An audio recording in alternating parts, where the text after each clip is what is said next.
নমস্কার দর্শক বন্ধুরা, welcome to Bong football info. তো বন্ধুরা, এই ভিডিওতে আমরা কথা বলবো আনোয়ার আলীর ইনক্লুশনটা হওয়ার পর ইস্টবেঙ্গলের ডিফেন্স কতটা মজবুত হলো। তাই তোমাদের কাছে রিকোয়েস্ট করছি ভিডিওটা স্কিপ না করে পুরোটা দেখার। আর হ্যাঁ, এরকম টাইপের ভিডিও পাওয়ার জন্য প্লিজ আমাদের চ্যানেলটা সাবস্ক্রাইব করে বেল আইকনটা প্রেস করে দিও। তো চলো এবার ভিডিওটা শুরু করা যাক।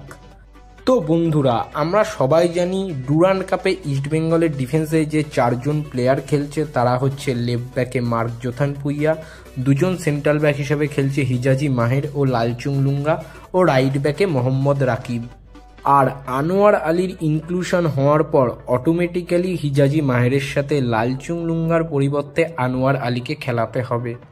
যদি সব কিছু ঠিকঠাক থাকে তাহলে আনোয়ার আলী কিন্তু এই বছর ইস্টবেঙ্গলের ডিফেন্সের অন্যতম প্রধান ভরসা হতে চলেছে।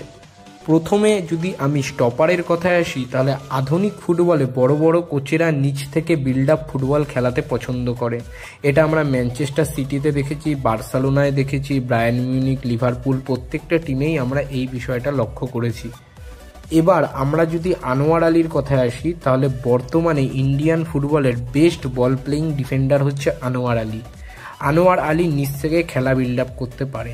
এছাড়া তার সাথে যে পেয়ার করবে সে হচ্ছে হিজাজি মাহের। হিজাজি মাহেরও দারুণ পাস খেলতে পারে। যদি হিজাজি মাহের না খেলে, তার পরিবর্তে যদি হেক্টর ইউসতে খেলে, তাহলে আগের বছর হেক্টর ইউসের পাসিং অ্যাকুরেসি ছিল 87%। হেক্টর ইউসতেও খেলতে পারে আনোয়ার আলীর সাথে। সুতরাং ইস্টবেঙ্গলের স্টপার দেখলে একটা জিনিসই বোঝা যাচ্ছে যে কার্লোস কোয়াদ্রাত এই বছর নিচ থেকে বিল্ড আপ ফুটবল খেলাবেন। আগের বছরে কার্লোস কোয়াদ্রাতকে অনেকটাই কাউন্টার অ্যাটাক ফুটবল খেলানোর ওপর ডিপেন্ড করতে হয়েছিল, কিন্তু এই বছর ইস্টবেঙ্গল যখন যে কোনো অপোনেন্টের মুখোমুখি হবে তখন দেখা যাবে ইস্টবেঙ্গল কিন্তু পজিশন রেখে ফুটবলটা খেলছে। এবার যদি আমরা সাইড ব্যাকদের কথায় আসি, তাহলে ইস্টবেঙ্গলের লেফট ব্যাকে রয়েছে নিশু কুমার ও মার্ক জোথান পুইয়া। হ্যাঁ, নিশু কুমার বর্তমানে একটু ইনজুরির মধ্যে রয়েছে, কিন্তু সে বেশ কিছু মাসের মধ্যেই ইস্টবেঙ্গল স্কোয়াডের সাথে যোগ দেবে। এছাড়াও রাইট ব্যাকে রয়েছে মোহাম্মদ রাকিব ও প্রভাত লাকড়া। এবার এদের মধ্যে প্রভাত লাকড়া ও নিশু কুমার কিন্তু দুটো সাইড ব্যাকেই অপারেট করতে পারে ভালো মতো, কিন্তু এই চারজন সাইড ব্যাকের মধ্যে প্রভাত লাকড়া ছাড়া নিশু কুমার, মার্ক জোথান পুইয়া ও মোহাম্মদ রাকিবের মধ্যে অফেন্সিভলি ভালো এবিলিটি থাকলেও ডিফেন্সিভলি তাদের মধ্যে একটু আধটু গন্ডগোল লক্ষ্য করা যায়। এবার শোনা যাচ্ছে ইস্টবেঙ্গল ডিফেন্সে অ্যালেক্স সাজিকে নিতে পারে। এবার হায়দ্রাবাদ যদি আইএসএল খেলে তাহলে অ্যালেক্স সাজিকে মনে হয় না ইস্টবেঙ্গল ট্রান্সফার ফি দিয়ে নেবে। তাহলে ইস্টবেঙ্গলের ডিফেন্সিভ লাইন আপ এই সিজনে কেমন হতে পারে? যদি আমরা ধরে নিই ইস্টবেঙ্গল এমন কোনো টিমের এগেনস্টে খেলছে যেই টিমের বিরুদ্ধে ইস্টবেঙ্গলের খুব অ্যাটাক করা প্রয়োজন, তাহলে ইস্টবেঙ্গল লেফট ব্যাকে মার্ক জোথান পুইয়াকে ইউজ করবে, স্টপার হিসাবে হিজাজি মাহের বা হেক্টর ইউজ থেকে ইউজ করতে পারে, এবং তার সাথে আনোয়ার আলীকে ইউজ করবে, এবং রাইট ব্যাকে মোহাম্মদ রাকিবকে ইউজ করবে, কারণ তারা অ্যাটাকিংলি খুবই ভালো।